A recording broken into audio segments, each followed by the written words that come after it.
Jules Verne, Around the World in 80 Days, Chapter 8, Across America. The 25th of November. They were now sailing across the Pacific Ocean in the direction of San Francisco. On the journey, Passepartout thought about Mr. Fix. Why did the man keep him in the bar for so long? Why was he doing the exact same journey as them?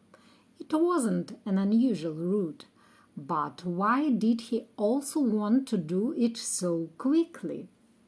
Was he following them? But Mr. Fogg certainly didn't look worried, and Passepartout decided that he had to think about just one thing. His master had to win his bet. In the next few days, it became clear that Howder was very close to Phileas Fogg. He, on the other hand, didn't seem to notice the beautiful lady by his side. When they arrived in San Francisco, he made a note in his diary. Thursday, arrived in San Francisco on time. Phileas Fogg went with Howder and got a stamp in his passport. Passepartout bought guns for the railway journey. The Sioux Indians were dangerous. They had to wait for the train from San Francisco to New York. It left at 6 o'clock in the evening. The journey that once took 6 months to complete now took 7 days on the new Union Pacific Railroad. From New York, they were going to cross the Atlantic Ocean to England on the 11th of December, which was the last part of their journey. On the train, Passepartout sat next to Mr. Fix, but he didn't want to talk to him. He was still confused by his behavior in the bar, and he didn't like him. After just 1 hour, it started to snow. Fortunately, the snow didn't slow down the train. However, about 9 o'clock the next morning, the train stopped. It was not because of the snow, but because hundreds of buffaloes were crossing the railway tracks in front of the train. Passepartout became very impatient. "I can't believe this," he shouted.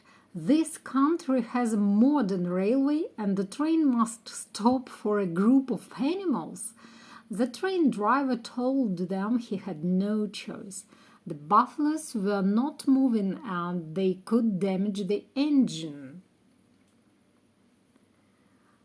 They had to wait until the buffaloes moved across the tracks. 3 hours later, when they went through the mountains in Wyoming, Phileas Fogg taught Howder how to play cards.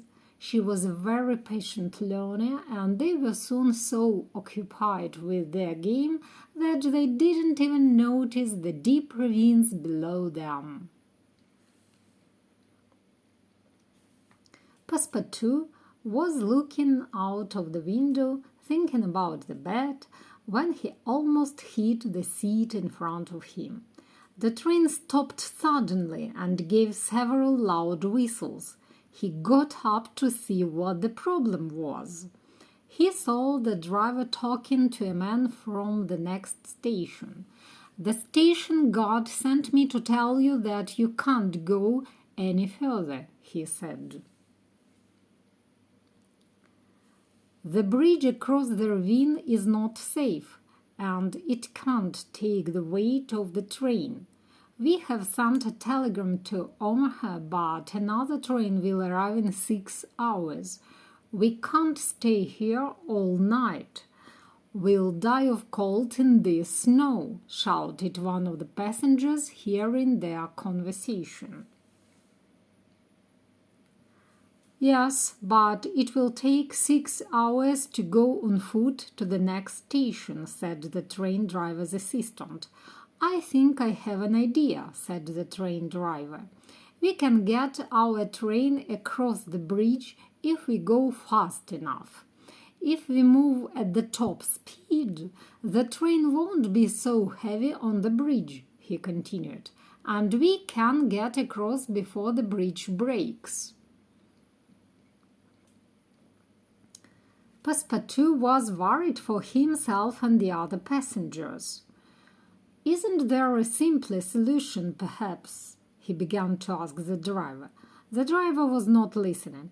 No, this is the best solution we have," he said. "Yes, but maybe not the safest." Passepartout tried to explain that he had another idea. "Maybe the passengers can go across the bridge on foot. Then the train could follow afterwards," he said to the train driver's assistant.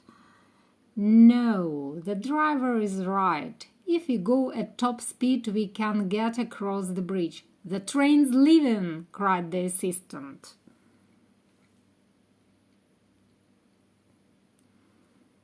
The train driver blew the whistle, and the train went back along the railway tracks about 2 kilometers. Then he blew the whistle again. The train moved faster and faster as it came closer to the bridge. In what seemed like minutes, or maybe it was only a few seconds, they were over on the other side, just in time to see the bridge falling into the deep ravine behind them.